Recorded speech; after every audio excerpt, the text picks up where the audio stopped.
Good morning and happy Reparations Day and happy Gentrification Tax Day. This is Clarence Graham here, and after listening to this report from the Chris Hedges Report on YouTube, The Rise of the Thealverse and the Surveillance State with Whitney Webb, I felt that every parent of the St. Louis City public school system, every parent of the Harris Stowe State University, known as the HBCU for optics, and good morning, St. Louis Baseball Cardinals. When will you become more involved with the Harris Stowe State University Baseball Club? And good morning, Mrs. Carolyn Kendall. When will your soccer club become more involved with the Harris Stowe State University Soccer Club? So that way, when I tag them, I'm not just tagging the Harris Stowe State University soccer field, but the actual Harris Stowe State University Soccer Club. And good morning, Mrs. Dr. Myra Berry. This is especially for you, ma'am, and for the students at Washington University in St. Louis. And good morning, Mr. Chris Ramsey, Chief of Staff for Dean Stephanie Lindquist, or Mrs. Dr. Stephanie Lindquist, Dean of the Washington University School of Law. And good morning to you too, June and Flint McAllister Fowler.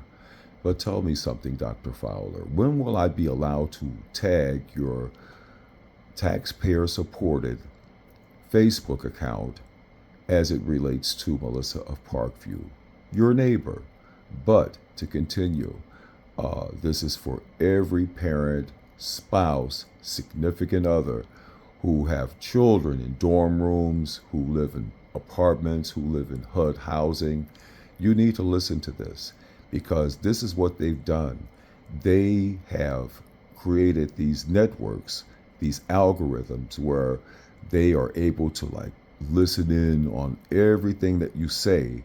And then when taxpayers got to complaining about, well, our taxes are actually going into this, then you had these wealthy oligarchs, based on reporting by Mrs. Whitney Webb, that came in and invested in these various algorithms that continue to still, to this day as I speak, continue to listen in and monitor on every last one of us.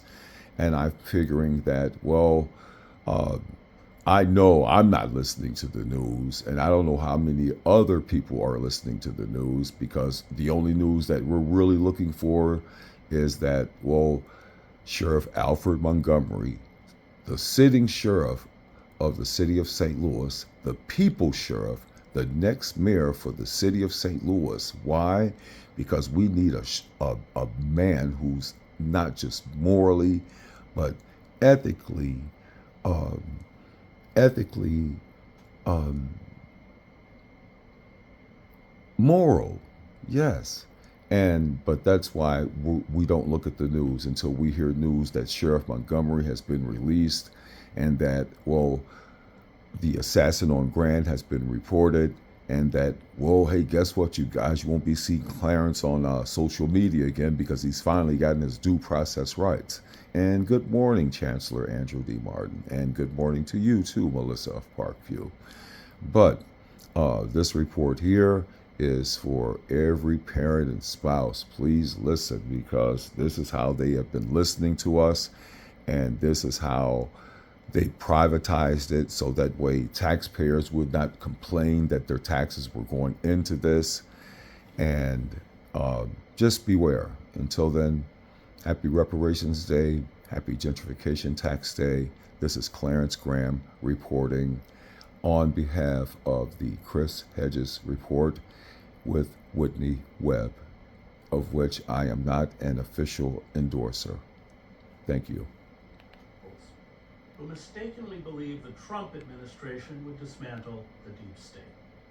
In fact, as the investigative reporter Whitney Webb has documented, Trump is closely allied with the most authoritarian figures in Silicon Valley, such as Peter Thiel, who envision a world where our habits, proclivities, opinions, and movements are minutely recorded and tracked.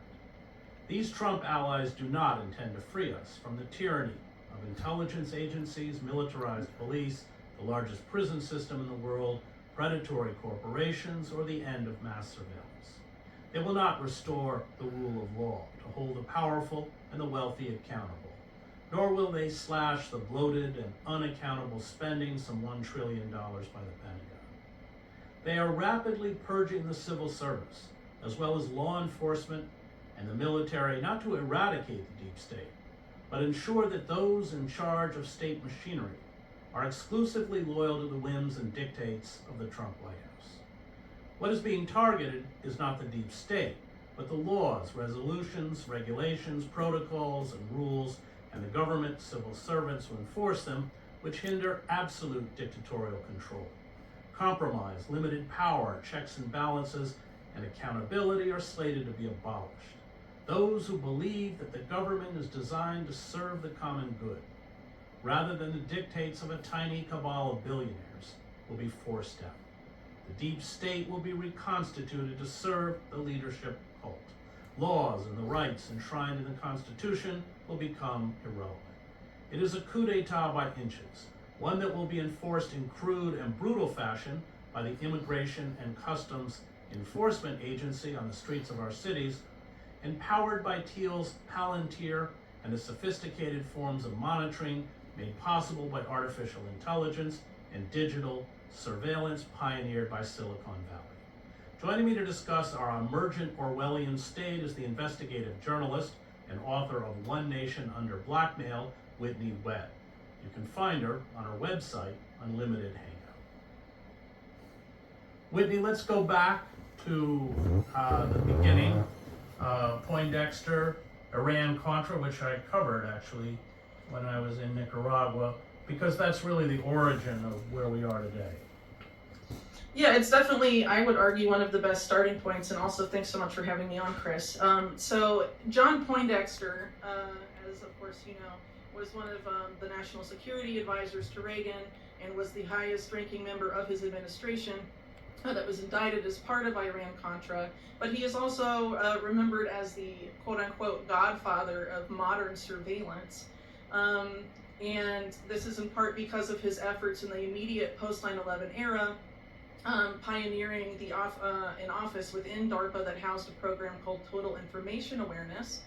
So right after the Reagan administration, Poindexter was sort of in various roles throughout these tech companies that were sort of a prototype to what Palantir and Total Information Awareness would later do, like Saffron Technologies, Syntech Technologies, that were defense contractors and trying to basically create predictive analytics to determine what terrorists would do next, all before 9/11 even happened.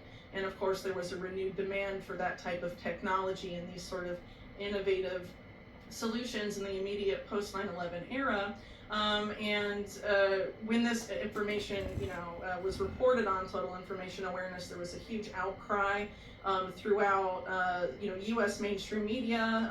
A lot of organizations, including the ACLU and organizations like that, rightly noted that it would eliminate the constitutional right to privacy and create this very disturbing era of mass surveillance by, I think one of the mainstream media reports on it said that it would fight terrorism by terrifying U.S. citizens, basically, and making everyone a suspect under this type of this paradigm he was seeking to usher in. And so it was eventually, under pressure. It was, I think, first announced in February 2003, and by May they attempted to change the name to Terrorism Information Awareness, trying to move away from the idea that it would be total, it would surveil absolutely everyone through a name change, but obviously it didn't change how the program actually worked. It would still be focused on everyday Americans. A total dragnet, really. And in that same month where that name change happened, Peter Thiel incorporated Palantir, and as Palantir was developing as a company, Peter Thiel and Alex Karp, the Palantir co-founders, reached out to Poindexter directly through Richard Pearl, who's a well-known neoconservative figure and was also one of the architects of the Iraq War at the Bush-era Pentagon. And basically they hatched this plan to privatize this program, rightly calculating that if they turned it into a entirely private sector enterprise, the outrage would, essentially dissipate, which it remarkably did, because... Yes, but Mrs. Whitney Webb, as well as you, Mr. Chris Hedges, when they totally privatized it and made the taxpayer, you, I, and Mr. Hedges whole, and they paid taxes on this, did those taxes go back into the various algorithms and to the various, software developers who develop these algorithms, so that way this money would be kept off the books and they could just say, well, the monies that the taxes that generated off of these monies, it's going back into, these various programs. Is that it? And if that is the case, is this how we can challenge this law, by saying that, no, what they did was, in order to continue with this mass surveillance, was just keep taking those taxes off of those monies and pouring it back into the program, and the program involves CIA, FBI, Homeland Security. But that's my question, Mrs. Whitney Webb. Originally it was a public-private partnership housed within DARPA, and then by making it this private sector enterprise, a lot of the concerns about it disappeared, and this is arguably because by moving into the private sector, they were able to accomplish a lot more than they could have by being affiliated directly with the public sector, even though they contract with the public sector. And so Palantir, funding-wise, was set up with money from Peter Thiel himself, and that the algorithm for it had originally been developed at PayPal, and the other funding source was the CIA's In-Q-Tel. And one of the figures that helped make that funding decision was the CIA's chief information officer at the time, named Alan Wade. And Alan Wade had been one of the top allies of the Total Information Awareness with Poindexter, in the immediate post 9/11 era. And so the CIA was Palantir's exclusive exclusive client for, I believe, the first 6 years of its existence as a company. And its engineers went to Langley, CIA headquarters in Virginia every 2 weeks for several years as well, where the CIA was developing their algorithm with them, in a very direct partnership. And Alex Karp has even said that the CIA was always the intended clients of Palantir. So I guess I'll pause there, and I'm happy to go in any other direction. Explain what it does, what the goal, what Poindexter's goal was, and what they were able to establish, the mechanics of it. So Poindexter's goal was extremely broad. It really covered, it's absolutely staggering when you think about it. So the way it was initially sold to the public was, this is a way to stop terrorism attacks before they happen, by collating so much data from all different sources, and then using it in some sort of analytic or AI to determine, if certain data points are flagging that a terrorist attack will take place here or there. But there's various different aspects of this program that didn't really get enough coverage at the time. So one is that they attempted to use free market forces to determine if a terrorism attack would happen. Before it happened, they created basically what's referred to as a terrorism futures market. It was really like a forerunner to Polymarket and some of these predictive markets, where people bet on things online. It was basically that, but about whether a terrorist attack will happen in the Middle East, or if there will be turmoil in the Middle East, if someone like Yasser Arafat would be overthrown. These were the kinds of things that were going to have these unnamed investors bet on. Another one was focused entirely on health under this program called biosurveillance, which actually a lot of it Palantir helped launch with HHS during the COVID era. Things like analyzing American wastewater to determine if there is going to be an outbreak of a disease before it happens. Good morning again, Mrs. Whitney Webb. So, in other words, they had this AI platform that could have predicted what would have happened to the water systems in majority black communities, specifically in Flint, Michigan. And if this is the case, does this mean that the residents of Flint, Michigan, the residents of Coal Country, as well as the residents of the North Side, or really the city of St. Louis, have a lawsuit against these software developers, as well as the companies that bought these algorithms? That's my question. With again, with an algorithm, or basically, surveilling Americans' health data and to determine if there will be a pandemic before it happens, or if there will be a bioterror attack. Because remember, this was also in the aftermath of the anthrax attacks. And so a lot of that, particularly on the health front, has absolutely come under the portfolio of Palantir in the years since. They now control basically all of the health data at HHS, and also the CDC under the HHS, and also the NHS in Britain as well, and have continued to expand on that front. But Palantir, also works extensively now in the private sector as well. They're a major AI engine for Wall Street banks, for example, and they have different, programs that are sold to different.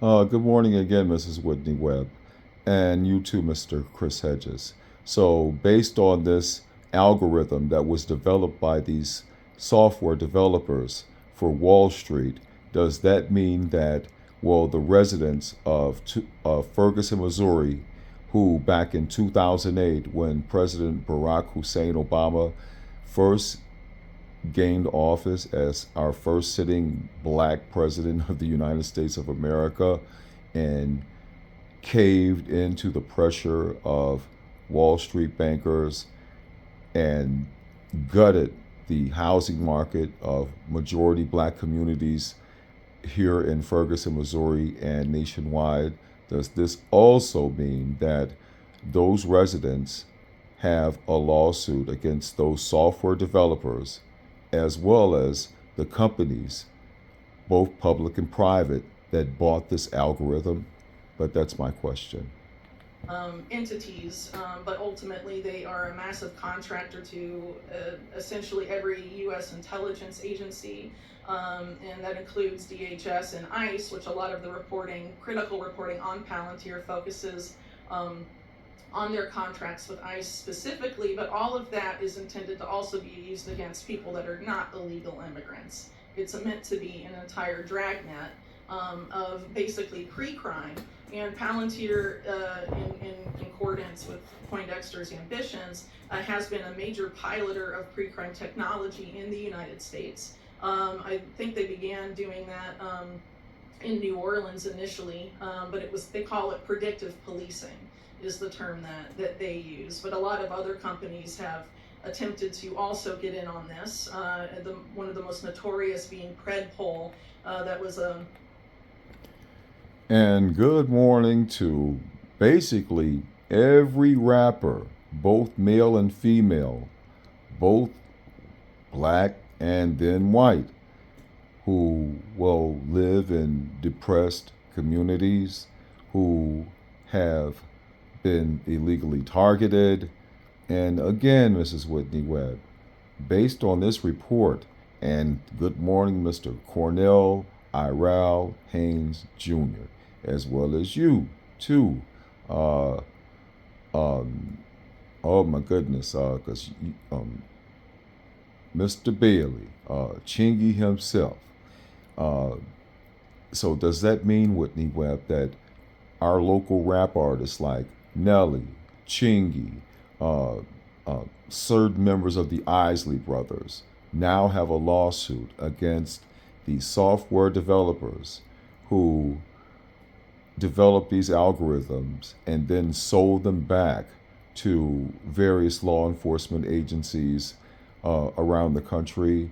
And this is also a special shout out to the criminal justice regional, no, the criminal justice regional information system on the corner of Laclede at what is that? Boyle here in the Central West End. But does that mean that they also have a lawsuit against the developers of Predpol as well as those who purchased this? Thank you. A partnership, I believe, with UCLA and LAPD or something to that effect. And they're notoriously inaccurate, and they're almost always piloted in low-income minority neighborhoods, and basically are a way, in essence, what happens because the accuracy rate is so low is that you're creating this pipeline of people. 1994 crime bill, for instance, or being caught up in crimes that are very petty. But you're just sending police to all these areas in a relatively discriminatory way. The Predpol is really outrageous. But let me share something with you, Mrs. Whitney Webb, as well as you too, Mr. Chris Hedges. Now, when you go to my Facebook account, you'll notice an account that is entitled The Chancellor's Business Card. And what you're about to discuss, Mrs. Webb, is what currently I am faced with, where I go into these enclaves, like, say, for instance, the Parkview Neighborhood Association and the Skinker de Bolivar Neighborhood Council. And I did work as a gardener and a maid, whereas the client that I was working for, they would have me there. But their neighbor, on the other hand, would be the ones that would call the police. And this is how Predpol comes into play with this. But to continue, their neighbor would call the police on me. And this is what's so just disturbing. And this is why I've been really working to file someone to teach me how to file a federal whistleblower complaint, because what they did was, while one neighbor was hiring me to come in to better the valuation of their properties, the other neighbors were calling the police on me, right? And it was maybe allegedly through this algorithm called Predpol that I was targeted. And this is what's so bizarre, Mrs. Webb. The neighbor that was the client, they would refuse to call the police on that neighbor that called the police on me, or sue that neighbor for how they, affected, not just the land valuation, not just the valuation of that home within that semi-walled and semi-gated subdivision, which is the Parkview Neighborhood Subdivision, and thereby weakening the overall bond rating of the Parkview Neighborhood Association. And this is the federal whistleblower complaint that I'm just praying I can find someone to teach me how to write and then file. But continue, Mrs. Webb. Because it's like accuracy was found to be like insanely low, and they didn't phase it out despite the extreme inaccuracy. It was worse than a coin toss, essentially, and departments around the country continued to use it. And then in some of these areas where Palantir ended up leaving, another Peter Thiel-backed entity called Carbine also has a predictive policing component, but has been sort of taking over 911 emergency call systems throughout the United States, which is generally at the county level. But this is a company that wasn't just funded by Peter Thiel. It was funded by Jeffrey Epstein and was led for a significant amount of time by Ehud Barak, the former Israeli prime minister. As well, and has sort of expanded outwards. So a lot of Poindexter's ambitions, unfortunately, have been becoming true at a really rapid pace, and part of this was done under the guise of combating the COVID-19 situation with data, that we needed data to solve those problems. And and also are you in essence just creating profiles? I mean, these are just creating profiles for every American citizen? Well, ultimately, I mean, that's been acknowledged now. I think there was a report on that a few months ago that the Trump administration was explicitly using Palantir to make databases on every American. But that has been done in a way that has been more covert through something called the Main Core database. That was, again, something that goes back to Iran-Contra and persists into the present. But this is sort of a way to make it a more overt program that can be used openly by law enforcement, arguably. And I would say if you look back to how the Trump administration behaved around the end of 2019, there were a spate of mass shootings, and basically their response to those was to create the legal infrastructure for pre-crime. So after the El Paso Walmart shooting and some of these shootings that happened during that time, William Barr, then Attorney General, created this program at the DOJ called DEEP that was basically created the legal infrastructure for pre-crime. And you had Trump come out and say that the way to combat these shootings was to have social media develop algorithms that flag posts to predict shooters before they can act, target some of these anonymous online message boards. And he was also considering this program he was being pitched creating a DARPA for Health, HARPA, which was actually created under Biden under the name ARPA-H. They just moved the H to the back. Hey, good morning again, Mrs. Whitney Webb, and as well as you too, Mr. Chris Hedges. I want you to refer you to my Facebook account where, based on the Chancellor's business card, and at that time had developed into the Assassin on Grand, where two ladies with the City of St. Louis government and their crisis response team show up at my door to gaslight my mental health crises as it related to the Chancellor's business card and the Assassin on Grand. And instead, when I asked them, well, are you here to investigate the Chancellor's business card and the Assassin on Grand, they kept doubling down to, keep it at a mental health level. And meanwhile, all on my building security system, because they stood right in front of my door as I made a video of them. And I'm like telling them, both Officer Peterson and Officer Jordan, ma'am, don't you understand what you're doing? Instead of you wanting to investigate the Chancellor's business card, instead of you wanting to investigate the Assassin on Grand, because remember, Mrs. Whitney Webb, when you see that video and where I live, they had to drive here to get here.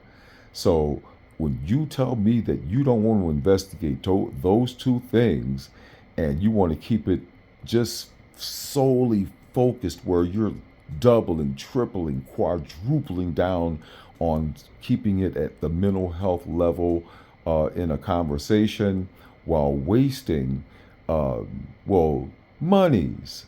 And I'm all in my building's surveillance system saying, but don't you see, Officer Peterson and Officer Jordan, that this is what Doge is saying, Office of Government Efficiency. This is what Doge is saying. This is what government waste is. You show up here to gaslight my mental health crises instead of wanting to investigate an assassin. But continue. This is getting interesting. And the pilot program for that was being pitched during the Trump era was called Safe Homes. It's an acronym. And basically that was about using AI to scan American social media posts en masse to determine what they called early warning signs of neuropsychiatric violence, and that people that were flagged by that algorithm could then be sent to, a court-ordered physician or put under house arrest or all sorts of possibilities were fielded, and it ultimately wasn't adopted by Trump, but these are the types of things that they were considering. And so now, given the current climate, how extremely entangled Palantir has become with the current administration, expanding even into the IRS and Treasury and mortgages, in addition to just the national security components and health components. It is rather unsettling, but a lot of, as I mentioned earlier, a lot of this profiling of Americans has been going on for a long time, under the guise of what were developed by the Iran-Contra crowd, covertly, the continuity of government protocols in this effort by parts of the quote-unquote deep state or the national security state, to basically profile people they deemed unfriendly for whatever reason, people that could be potentially incarcerated in a time of political upheaval, they said. But the Reagan administration's examples of political upheaval in these cases were, one example given was widespread mass protests that were nonviolent against U.S. military intervention in Latin America, like in Nicaragua, for example, was something that could have them use these profiles they had developed on Americans then, back in the 1980s, and incarcerate them at a time deemed convenient or necessary by the Reagan administration. And they claimed then at the 1980s to be able to locate these so-called dissidents almost immediately based on the data they had compiled on them at that point. So imagine what it's become, over the past 25 years, when we've seen a lot of these extreme surveillance capabilities and also the development of the associated technology just take off in the aftermath of 9/11, 2001. Let me ask about what you call the PayPal mafia. Sure. Palmer Luckey, he was a Thiel Fellow, founded Oracle 2012 before it was purchased by Meta. Zuckerberg, Sam Altman, J.D. Vance, Elon Musk. Talk about that little cabal. Yeah, well, they are quite the cabal. So first of all, PayPal Mafia, it's important to point out what PayPal is. So PayPal is most widely known, right, to have been a project of Peter Thiel and Elon Musk, but it was originally a combination of Peter Thiel's Confinity and Elon Musk's X.com. And when Peter Thiel was setting up this proto-PayPal, he and his co-founders openly, they've admitted this, consulted with every three-letter agency in the US government that would talk to them about developing their product before they launched it. And then they team up with Elon Musk and X and create, this, it basically dollarized the internet. It made the dollar the de facto currency of the internet, and it had a very huge reverberations for the early fintech space. But of course, as I just said, they did this hand in hand with the U.S. government. And it's really no surprise that you see, when it's sold, when they sell PayPal to Pierre Omidyar of eBay, Peter Thiel moves into this effort to privatize total information awareness, the algorithm for Palantir having started as PayPal's anti-fraud algorithm initially, and then being developed to become what it is today. And so since then, you have a whole network of people that have either been proteges of these figures or worked at one point for PayPal. For example, the current AI and crypto czar at the White House, David Sachs, a former top executive at PayPal with Thiel, and all of these other people. And of course, J.D. Vance, the current vice president, is intimately connected to Peter Thiel. His whole career in VC is entirely responsible. Peter Thiel's entirely responsible for that, and also Thiel was the main donor to a lot of his political campaigns, and he would not be the vice president if it wasn't for Peter Thiel. He wouldn't even be a politician, probably. So Thiel's influence is incredibly significant. It was also arguably significant during the first Trump administration, but I think now it's quite clear that this is, the PayPal mafia's moment. You've had these particular figures have an extremely significant influence on U.S. government policy, since January. including the extreme distribution of AI throughout the U.S. government. And this includes not just well-known figures of the PayPal mafia, but people, a lot of former employees for Palantir have been placed throughout, maybe positions throughout the U.S. government that you don't think a lot about, or most people don't think a lot about. Chief information officers of various departments and things like that.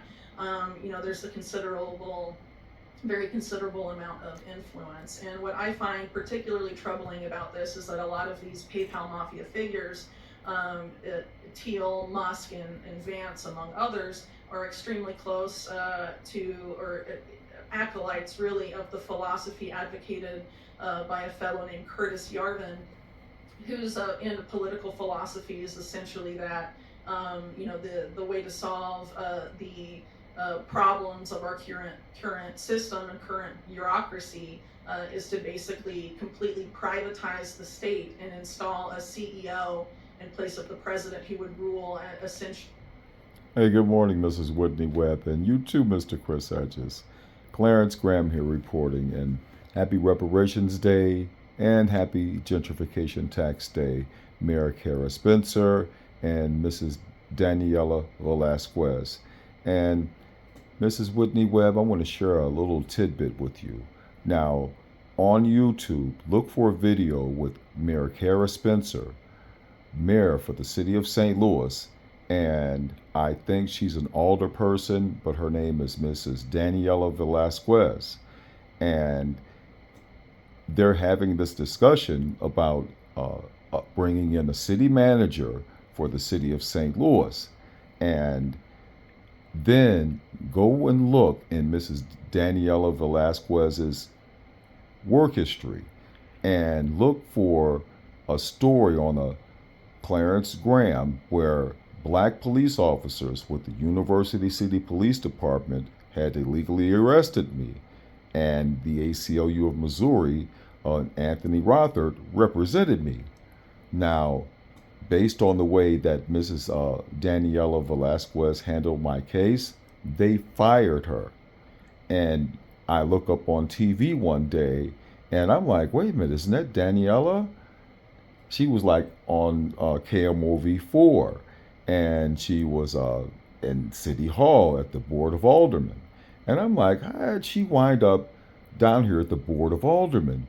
And now she's on YouTube with Mayor Kara Spencer, mayor for the city of St. Louis, having a discussion about bringing in a city manager.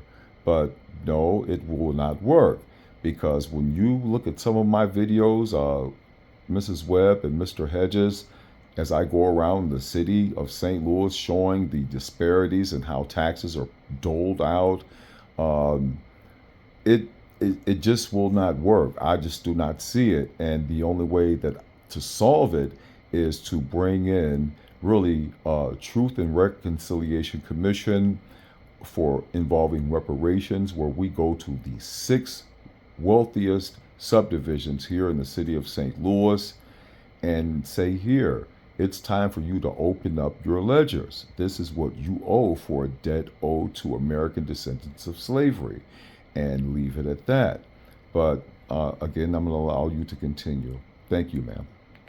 As a dictator, which is completely bonkers, and it's amazing that people, have allowed people like Peter Thiel or even Yarvin himself to masquerade as so-called libertarians when they're very in favor of the authoritarian abilities of the state. They just want to sufficiently privatize. But that's what I really wanted to say, Mrs. Webb, as well as you, Mr. Chris Hedges.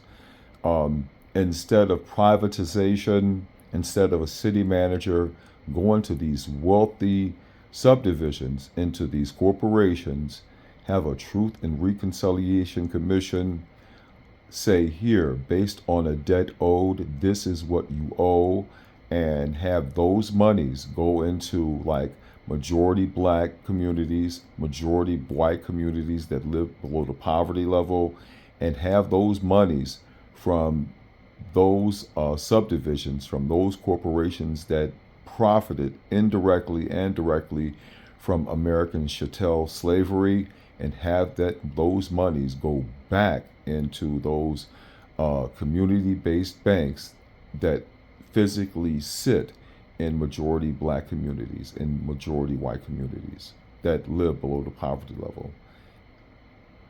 It before allowing that authoritarianism to continue and expand. And you can also see how a lot of these people are also war profiteers. Palantir, of course, not only is this tool of mass surveillance, it's a tool of mass murder used by the US Army and also by the IDF to decide who lives and who dies in Gaza.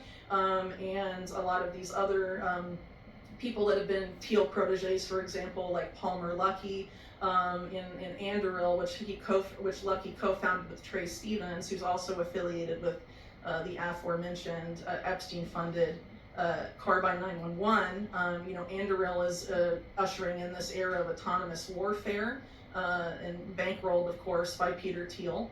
And they're also developing the so-called smart wall on the US-Mexico border. And really, these people are developing very Orwellian, disturbing systems with not just domestic implications, but also very significant implications to how the U.S. Military and other militaries operate abroad. And it's extremely disturbing, to say the very... But Mrs. Webb, but don't you find it interesting that, number one, the book 1984 was actually authored? And if so, given everything that you and Mr. Chris Hedges are reporting on, who paid for the study on 1984 and the author that eventually wrote the book? But it's not like Anduril won't enable the same sort of thing. It'll just enable it more efficiently and at greater scale and with less humans involved. And is that necessarily better? I don't really think so. And when you consider too that you have, the current Secretary of War, since it's been recently renamed, and Pete Hegseth coming out and basically saying the massacre of Wounded Knee, the soldiers that did that should have their, medals restored and all of this. It's basically trying to be anti-woke by saying, conflating American culture with war crimes at the same time that we're developing all of this autonomous technology that would allow these people to conduct more war crimes than ever before. So, under this guise of we're making the government more efficient, what aspects of the government are these people in the PayPal mafia actually making more efficient? Well, one of them is mass murder. And unfortunately, you don't hear enough about this, and presumably a lot of people that wanted the destruction of the so-called deep state under Trump didn't want these things to expand and continue, but they absolutely are.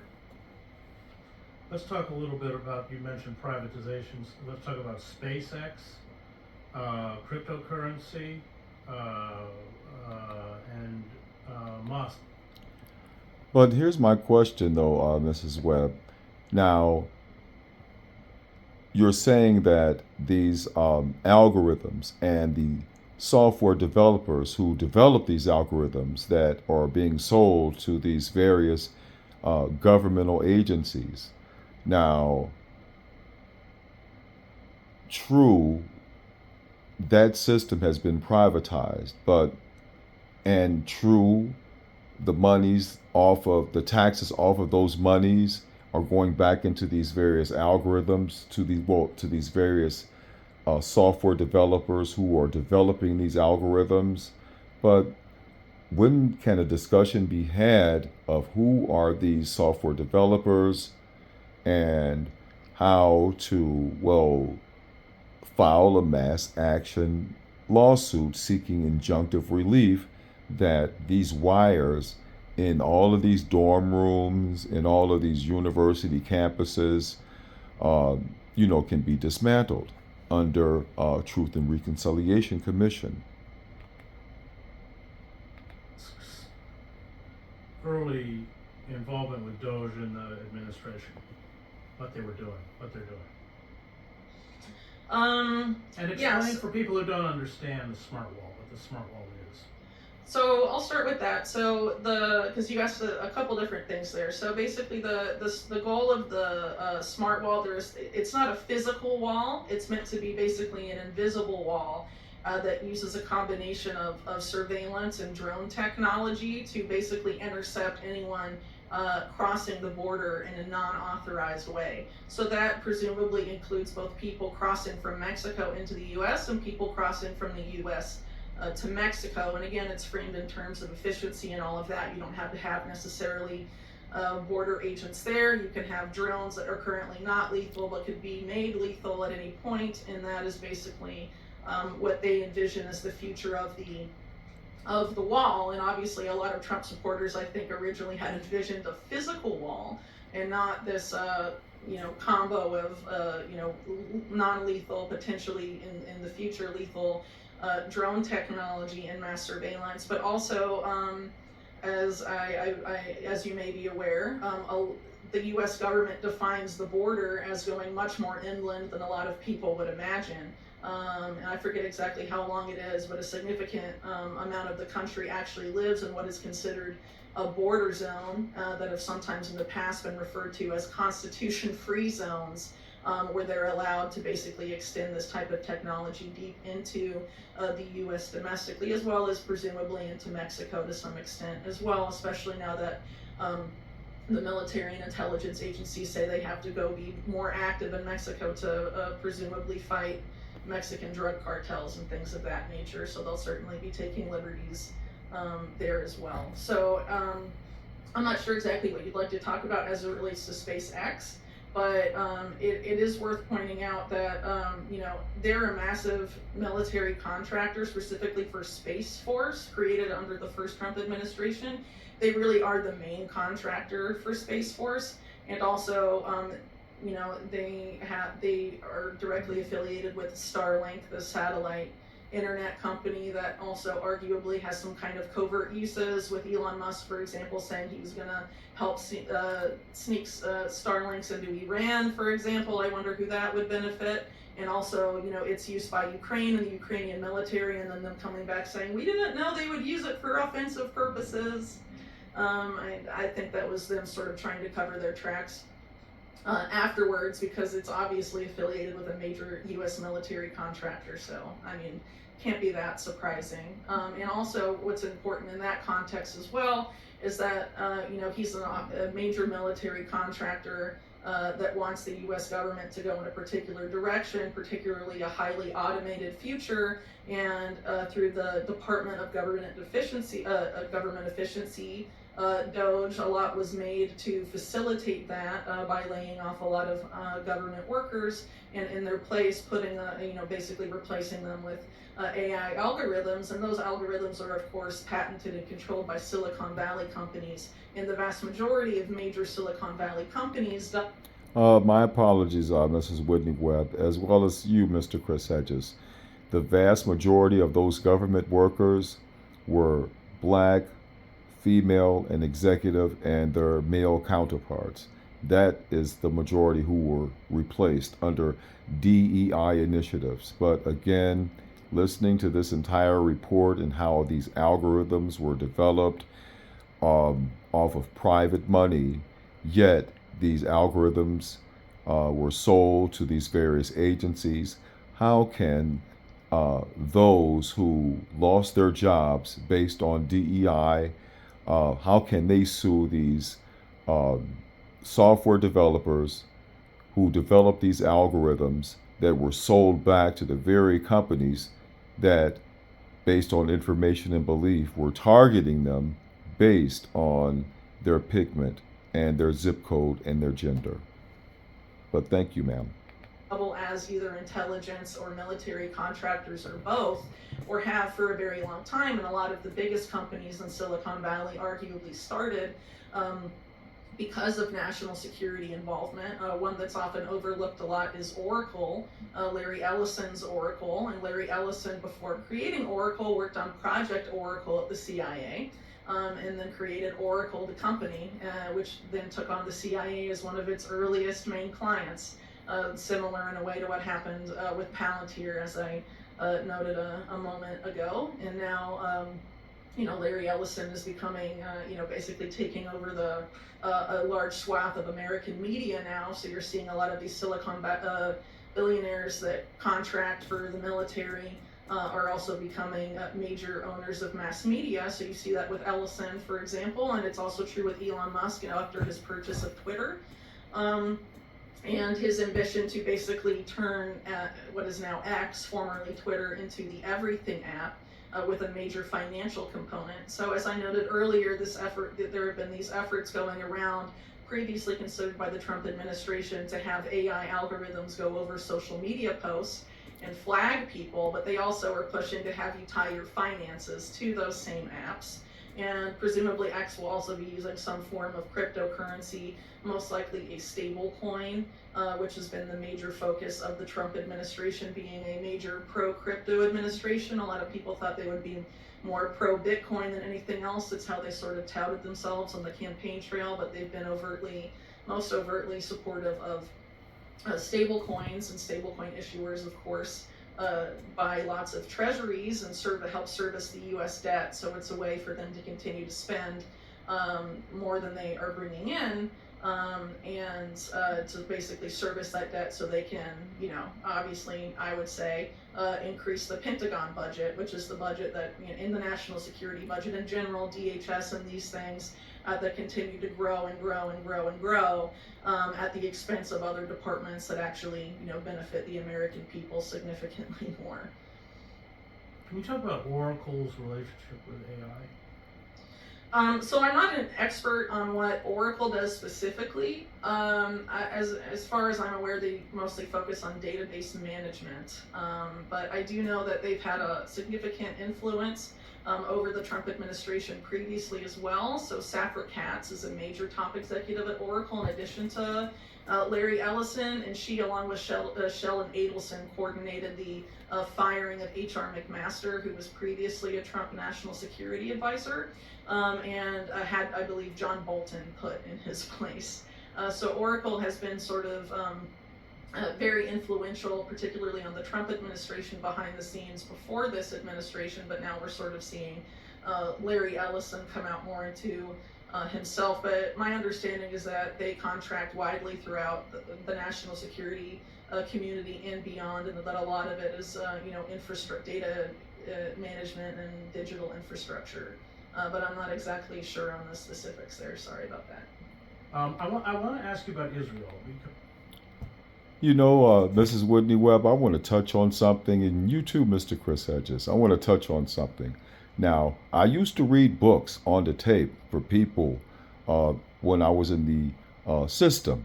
And when I get out of the system, right, I wound up working in this neighborhood called the Parkview Neighborhood Association, where I met one of the board of directors for one of the organizations that we read books on the tape for this organization, right? So I go out to this organization and they tell me, no, we do not hire ex-convicts, okay, especially those with psychiatric histories. So I eventually, work my way into the system where I read books on the tape for people who are visually impaired, but I do it for free because they don't have the insurance for this type of service. And more, what I'm hearing involving AI is that people want a more natural sound. They want, characterization. They want that effect. They don't want that AI sound. And that's what is so really messed up about AI, because it's not working. And now we're discovering that all of these AI algorithms, they're targeting us, not just blacks, but whites, those who live below the poverty level. And again, good morning, Tennessee Brando. But this leads to a larger question, Whitney. Now, remember, for a brief time, you had this resurgence for, people wanting cassette decks, people wanting eight-track tape players, and remember, turntables, vinyl records, they are back on the rise. So it really makes you wonder, in the scheme of things, where will AI wind up at? But thank you, ma'am. Because Sure. there are many tentacles, I guess running each way between military, the 8200 unit, and Silicon Valley. It's an incestuous relationship which you've written about. Yeah, so there's a couple different things here. So I would say that a major pillar, not just of Netanyahu, but really going back to the early 90s in Israel, has been to empower their venture capital ecosystem.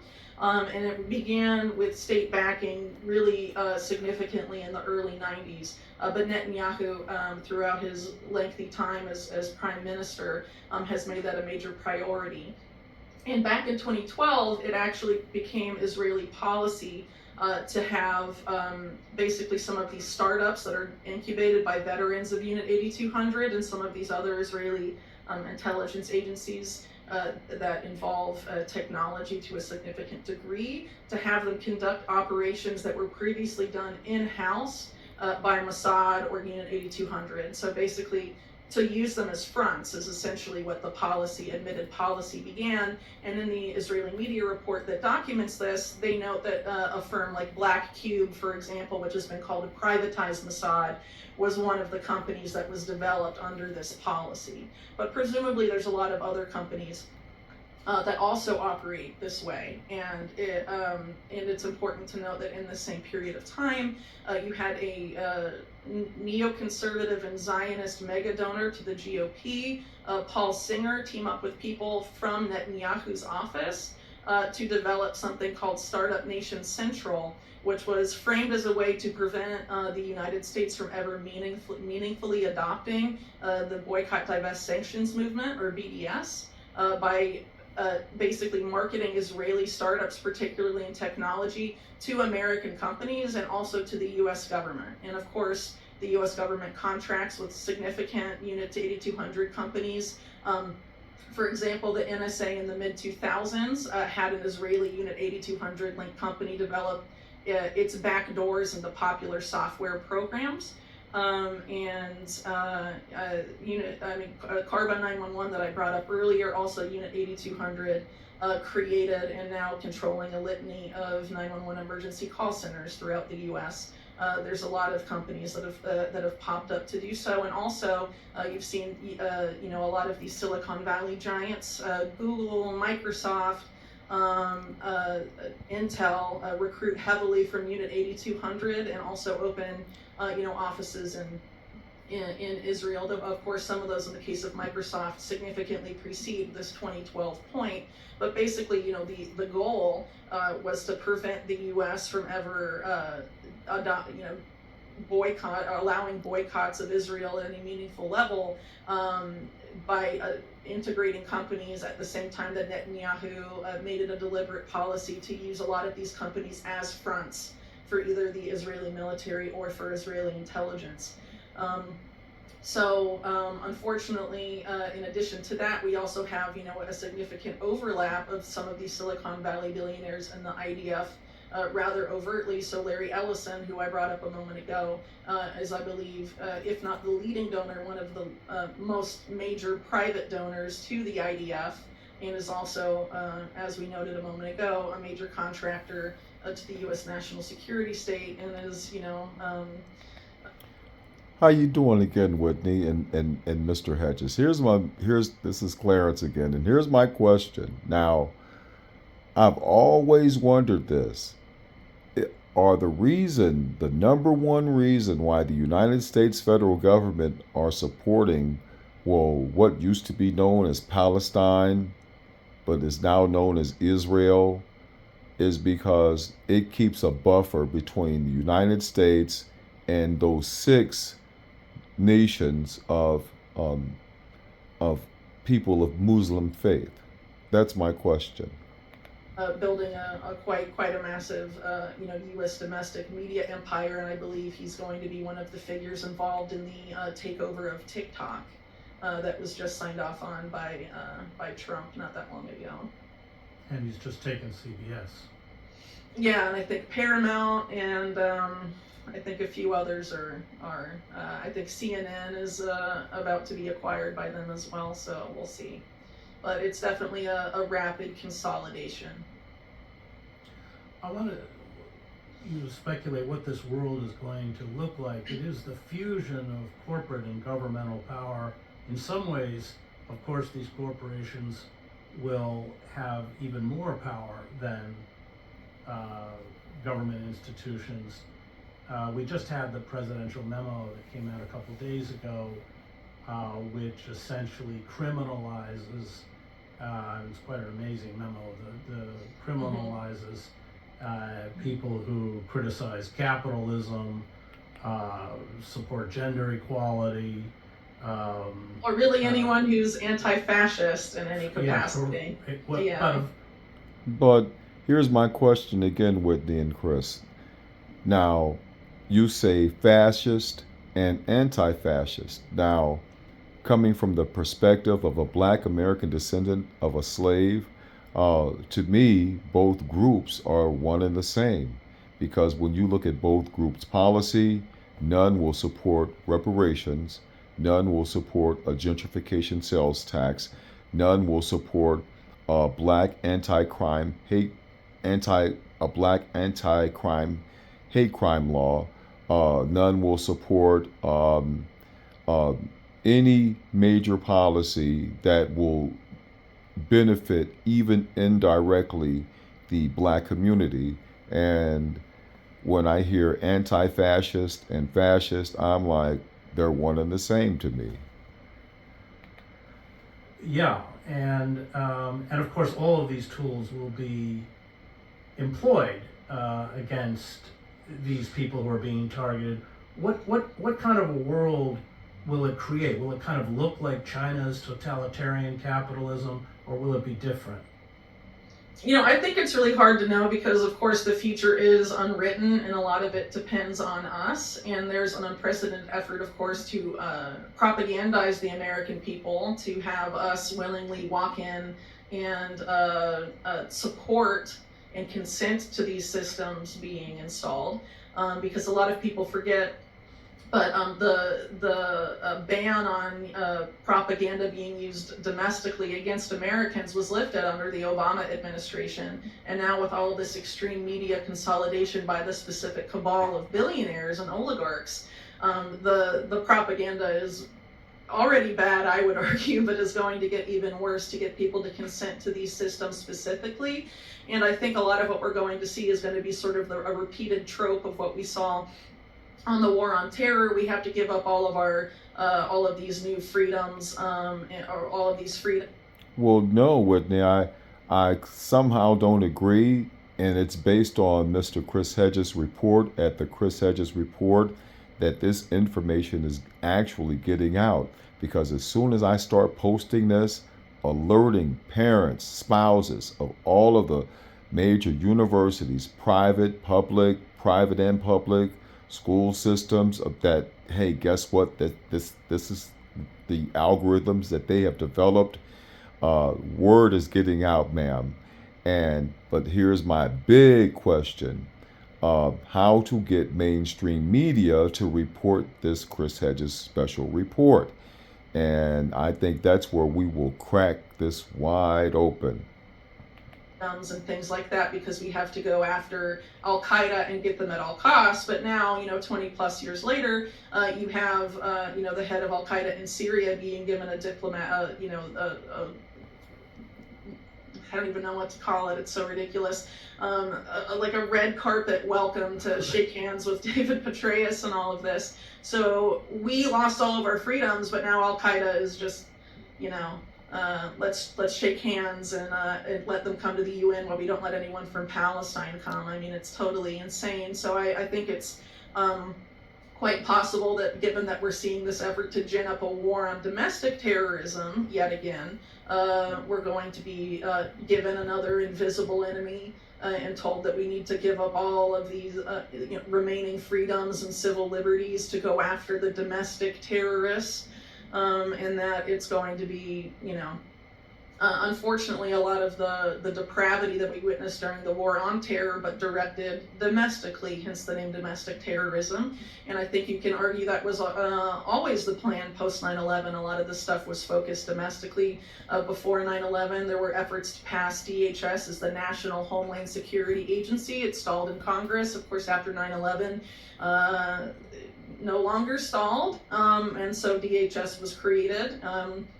In a lot of these, security agencies, and the expansion of the national security state in general has also, had a lot of tentacles domestically. And I think Americans have been naive that a lot of the evil that national security state has done abroad would never be used against them.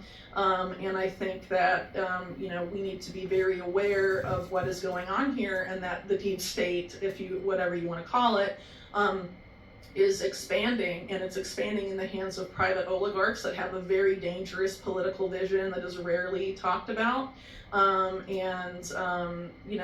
lot of people on the right, for example, during the COVID era, were up in arms about the World Economic Forum and the public-private partnership stakeholder capitalist model, and some of the ideas promoted by its former chairman Klaus Schwab and the Fourth Industrial Revolution and transhumanism, but somehow are lining up behind these figures like Peter Thiel and Elon Musk, who are also overtly transhumanist, and have backed someone like Curtis Yarvin, who has a very similar political vision in many ways to Klaus Schwab. And somehow it's bad when one group does it, but not bad when the other the other group backs it, and it's just, change a couple terms around and, try and make it edgy, but ultimately at the same day, it's it's essentially fascism.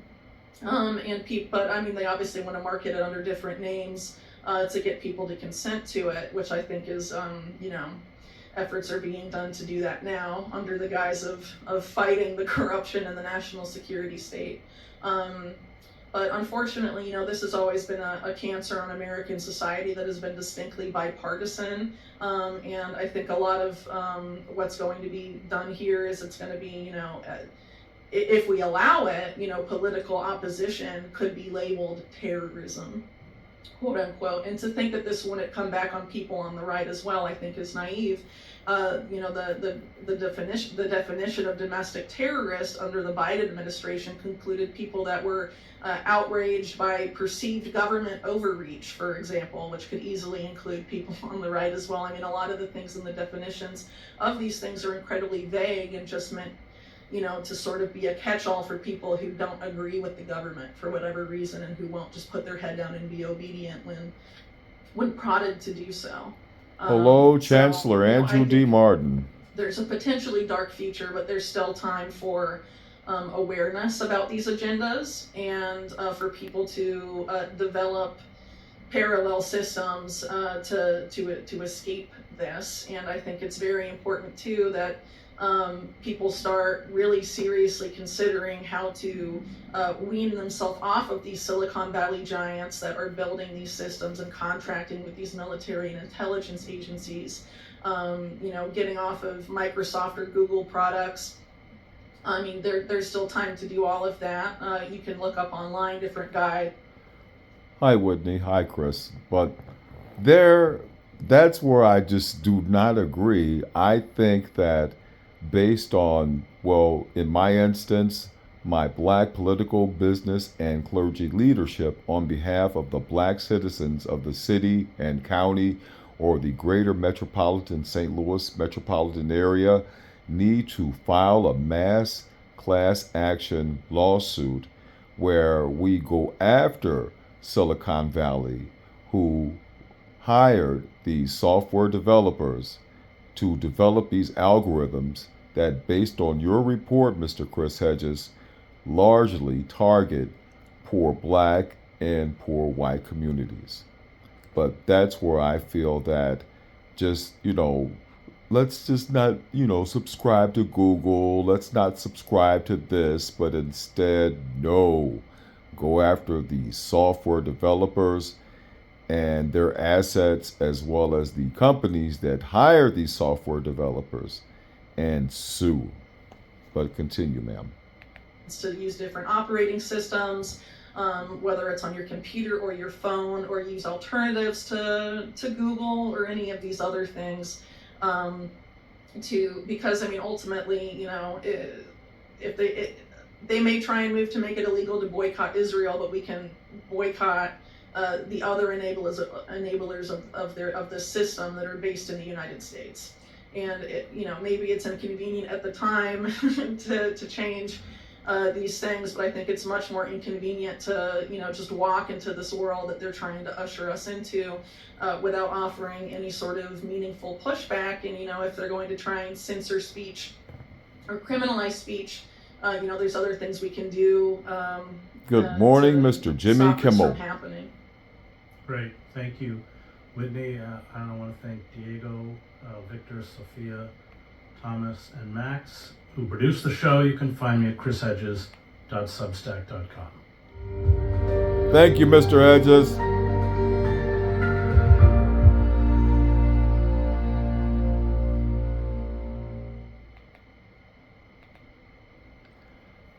Good morning and happy Reparations Day and happy Gentrification Tax Day.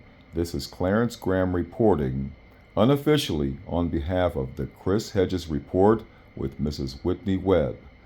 And I have this to end this as we bring in another day of Sheriff Alfred Montgomery sitting in federal captivity, along with myself, Clarence the gardener, and Clarence the maid, sitting in housing and urban development captivity while waiting for Mayor Kara Spencer and/or Mayor Kara Spencer's administration to get in contact with me to let me know about the assassin on Grand, to let me know about now the unknown persons who reported to Midtown 300 and spray painted a Dodge SUV with a red swastika.